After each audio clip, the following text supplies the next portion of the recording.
So this is the sound that lets you know you had a couple good days, good hard days on the track.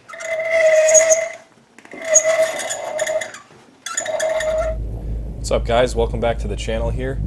If you followed my last few videos, you'll know I installed some brake ducts, some DIY homemade brake ducts, on a budget in the S2000. And here I am, July 4th weekend of 2019 at the SCCA National Time Trial Tour. This event was in Thompson, Connecticut, which is one of the closest events to me that they host. And the weekend was a solid 95-degree day, so the brake ducts definitely got tested to their full potential. As you can see here, this is a picture of my car before I left. This is July 4th. I drove to Albany from the Hudson Valley, New York, which is a couple hours, to put my car in my pop's trailer. And then I towed all the way out to Thompson, Connecticut. So once I arrived, I got the car unpacked next to some of my other fellow Mohud SCCA buddies and got ready for the weekend. So immediately I noticed, all the people there were so welcoming, and it was really cool a vibe when I got to the track. And I got to meet some awesome people throughout the weekend. Like, this is a picture of my buddy Greg Gross and his Ariel Adam, and then Ashish, who's the one who got me to come to the event in his Civic Si. And you guys know I have a soft spot for 8th gen SIs. Here's a picture of me just getting ready, getting in the car, looking over the car before, this was about Thursday night, I think, and the first time trial day was on Friday. This is a nice drone shot from Greg's drone that took a picture of the whole front stretch and turns at Thompson Speedway here. So this is a clip. We're getting ready to go out for practice session on the first day. I believe this is on Friday. And I ran the first two practice sessions with my top down. Of course, I like driving the car with the top down the most because I can see everything much better and I feel more connected. However, as the day went on, you'll notice that I put the top up and took it a little more serious because the aerodynamics definitely helped with the top up. And also the wind noise was just horrific with the GoPro with the top down. So this is, I'm going to skip all the boring footage and go right into my first time trial session of the day number 1. I'm following the Miata out now. And what's awesome about this event is they time you during your practice sessions, and then every car is a transponder, and everyone running the event knows how fast you are. So they place you in order of how fast you are. You take a slow lap out. That way everyone kind of stays close to each other. And then once you get towards the front stretch, you go hammer down. And by doing this, everyone spaces out a little further each lap. You get 5 or 6 uninterrupted laps to put your lap times down before you hit traffic and start lapping people.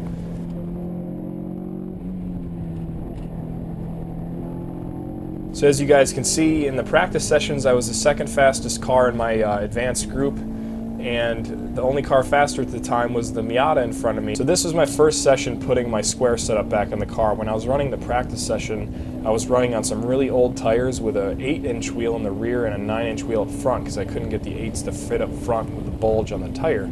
So the car had a reverse stagger in it, and it was handling very weird, very loose, and I knew everything would be corrected when I put my normal setup back on.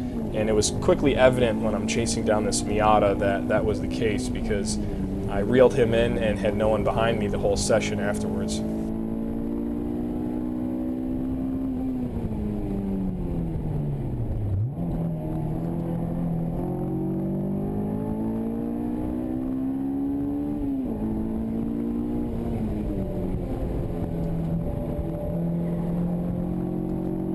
This is definitely an interesting track. It shares part of like a NASCAR wheeling oval, but they don't let you run on the banking because they run the oval counterclockwise, and we're running around it clockwise right now. And I guess the runoff throughout the bank turns is not very good running it backwards, so they don't allow the cars to run on the banking, and they keep them on the flat part on the inside.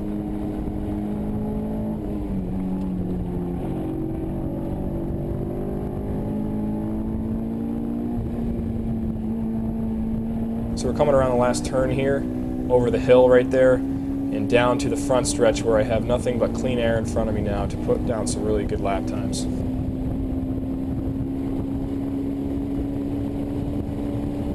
My AP1, I would touch about 115, 116 miles an hour into turn 1, brake down to about 40, be in second gear, grab third coming out of turn 2 here. Leave it in third through this long sweeper. This corner is very tricky because you can't see what's coming very well, and you got to get used to it. There was some slower traffic, of course, in the group, but you're going to get that anywhere. But as the sessions went on, and the next session out, I led the group out because they realized I was the fastest car in my session. As you can see here, the session was over. I gave the thumbs up to one of the officials here, and pulling back into the pits. I laid down like a lap time of like a 123 something in my first time attack session. Yeah, I'm good. I'm still getting used to Thompson. This is my first time ever being at this track. It's my second track I've ever done in the S2000. I've only ever done NYST with the S2K takeover a few times before this, as you guys know from my channel.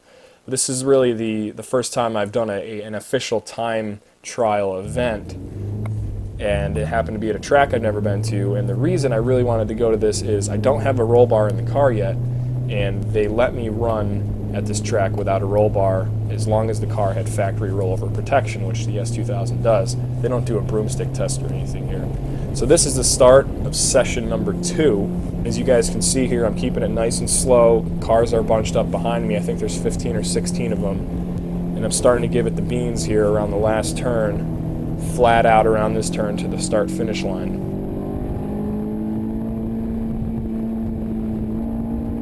With the RE71 tires, I will say that you only can get maybe 3 or 4 laps out of them before they fall off real quick. So I knew that the fastest laps I was going to have would be on the first couple laps of the session, and then I'd have to take a cool down lap or two to get the temps down in the tire before I could hit another hard lap, or the tires will fade, and when they fade they get chewed up really quick and the tread just falls right off of these things. So you got to be careful. You can't run them 20 minutes hard in this session.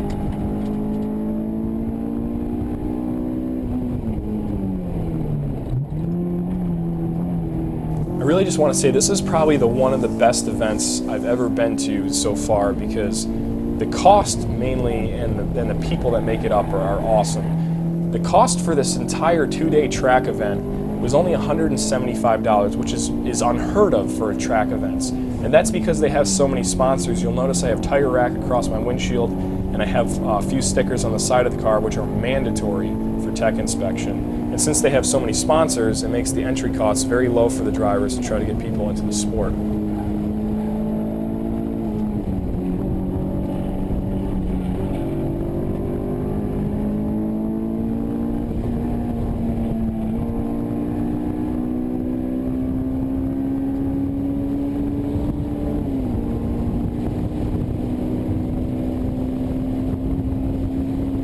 And as you can see there on my phone, I did a 123.1 that lap, and I was going to try to pick up the pace even more.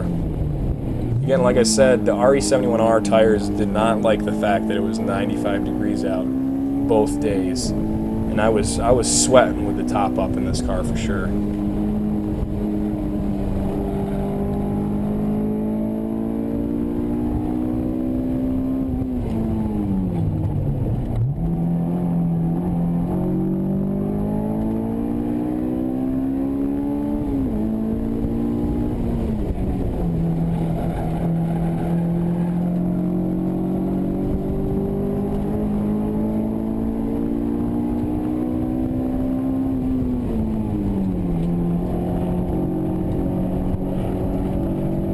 Definitely sketchy changing camber there from the inside line up into the banked part of the straightaway. The car definitely gets a little bit upset. But honestly, I had a lot of fun at this track. It's a very cool technical track. I wouldn't say it's as terrifying as NYST because it's built more for cars and there's less off-camber turns, but it felt like a quicker track overall.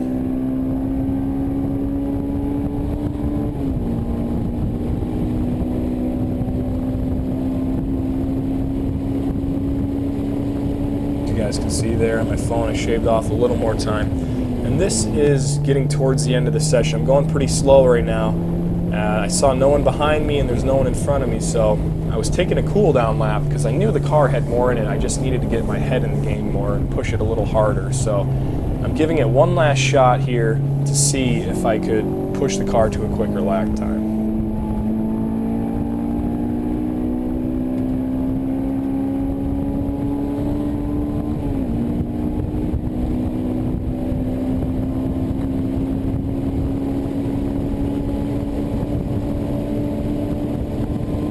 So right there you see about 116 miles an hour at the top of 4th gear into turn 1, and hard on the brakes there. The Hawk street race pads are really low on pad life, so it was a little sketchy, but braking from 116 down to 40 every lap. I was a little worried about the pads lasting the rest of the weekend, but they did hold out for me, and it was a lot of fun.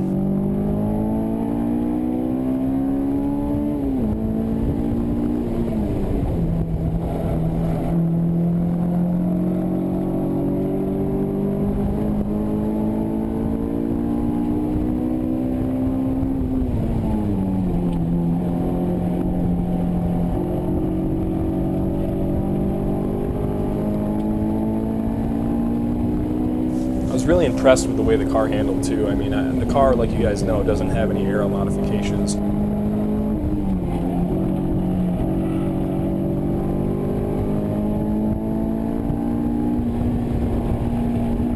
So this turn was a lot of fun. It's a little bit off camber, but you can keep it pinned because it's so wide and try to use the whole track. And right here, I set my fastest lap of day 1. And right there, I'm passing the Flying Gatto.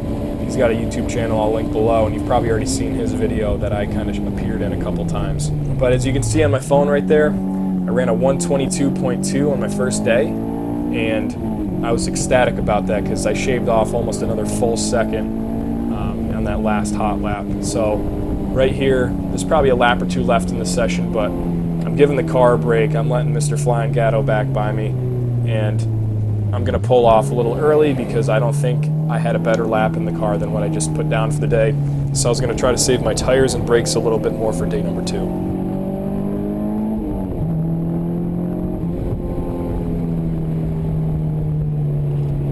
So there's some awesome pictures taken of my car throughout the event too. This is a picture of it leaving the oval track, and it's really squatting hard, biting into the pavement, gripping, turning left right there. And after day 1, I was very surprised at how well I did. As you can see, my T4 S2000 is in 3rd place overall and 1st place in class.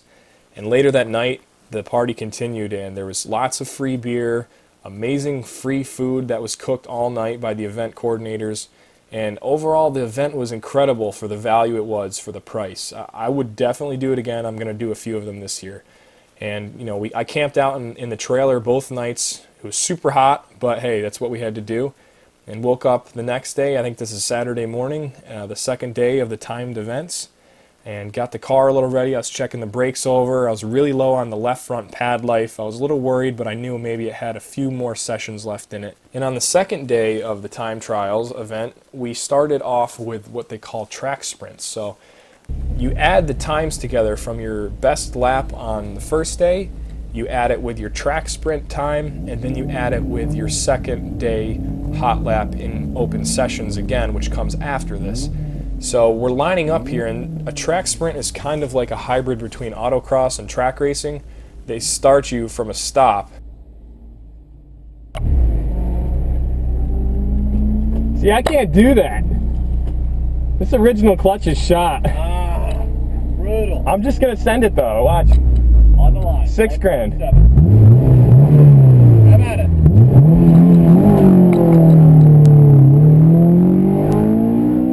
So I know I lost time off of the start because everyone was spinning their tires and getting a really good launch, but I knew I had to try to make up for it in the rest of the track.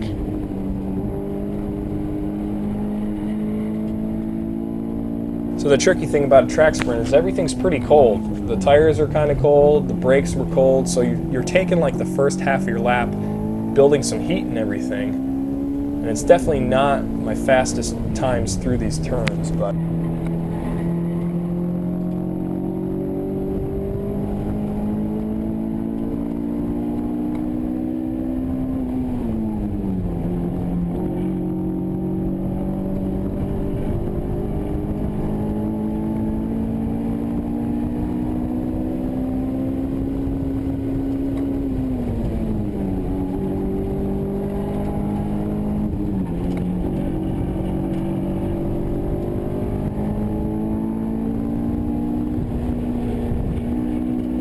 so you can keep the car flat-footed throughout this whole sweeping turn here, over the hill, grab 4th, straight down to the beams here at the front stretch where your time stops. And I believe my best time in the track sprint was like a 75.2. And after going back to the pits after this, my best track sprint, I noticed the second place guy, which is also another S2000 driver, he's a hell of a driver as well, he did a high 74 second run. So he actually passed me in the overall timing for the day. So I was bumped back to 4th place and 2nd place in class.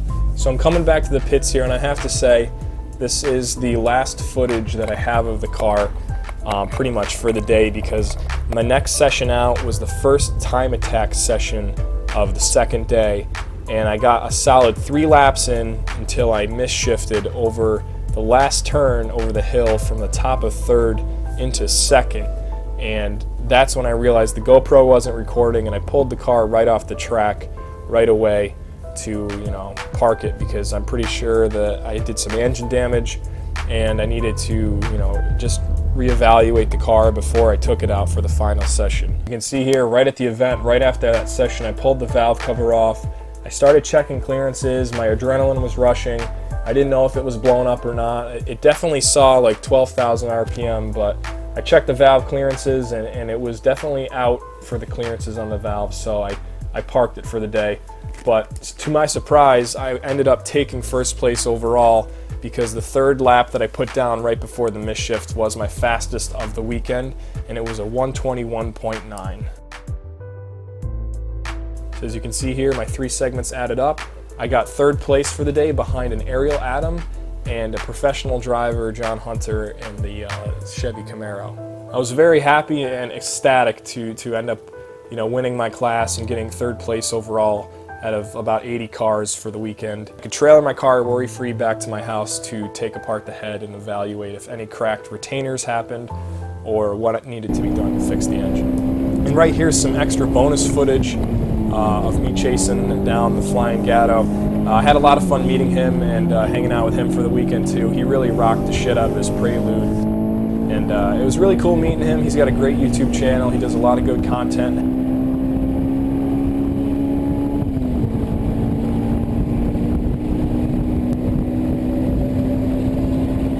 That's just me just getting all excited passing him at the checkered flag there in that session. I'm going to wrap this video up here with just a slideshow of pictures that I purchased from the event. These were some professional pictures taken, and I thought they came out pretty awesome of me on the track.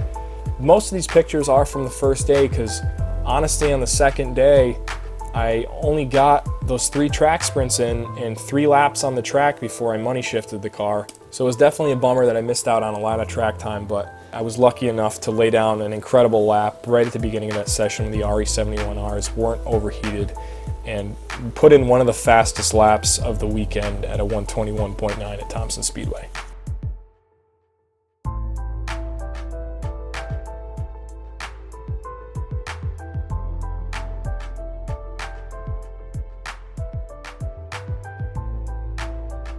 So thank you guys for watching. Leave a like, comment, subscribe, and let me know what you think of the video. I'll catch you in the next one.